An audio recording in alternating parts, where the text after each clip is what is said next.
The Gundam franchise started in 1979 with Mobile Suit Gundam, directed by Yoshiyuki Tomino.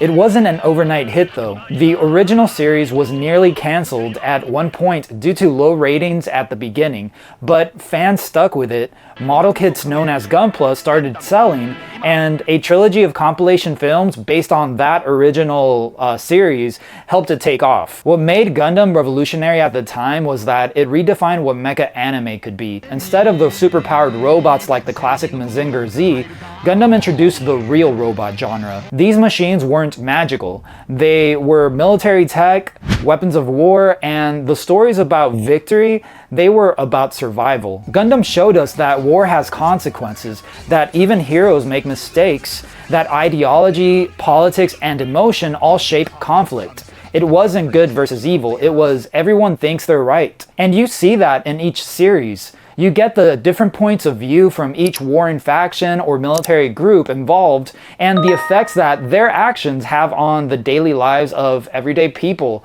and themselves as well. There's no perfect side either.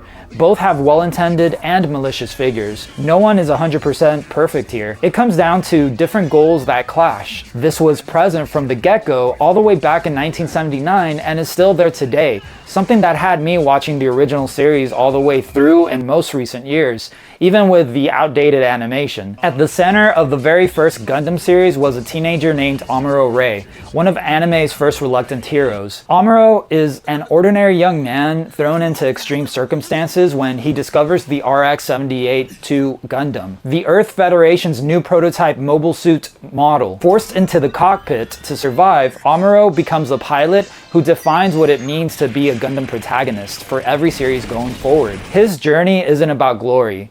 It's about growing up under pressure, confronting trauma, and struggling with the burdens of war. His rivalry with Char Aznable, the Red Comet, became one of anime's most legendary hero-villain, sometimes anti-hero dynamics, setting the tone for countless Gundam stories to follow. Amuro's character shows us that Gundam isn't about just mechs.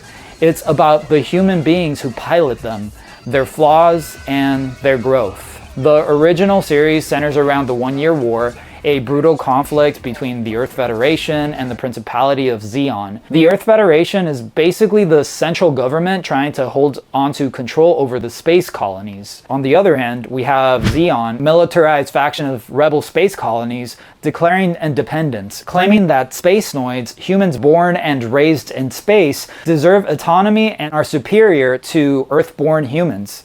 This clash over independence, governance, and ideology quickly escalates into the One-Year War that spreads across space and Earth. Amuro's personal growth unfolds in parallel with this massive war where battles in space colonies, Earth, and D-Space all reflect the cost of this conflict. His rivalry with Char Aznable runs throughout the war and symbolizes the clash of ideals that defines Gundam as much as the mobile suits themselves. By the end of the One-Year War, Amuro and Char are legends in their own right, and the Universal Century timeline continues to build on their legacy with sequels like Zeta Gundam and Char's Counterattack. That's why the RX-78-2, with Amuro at its controls, became the face of the franchise. But what is the Universal Century timeline? This is the main timeline where Amuro's story began and where many of Gundam's most influential sagas take place. And while Amuro may be the first, he's far from the only pilot to carry the torch. Later series introduce new protagonists who face their own struggles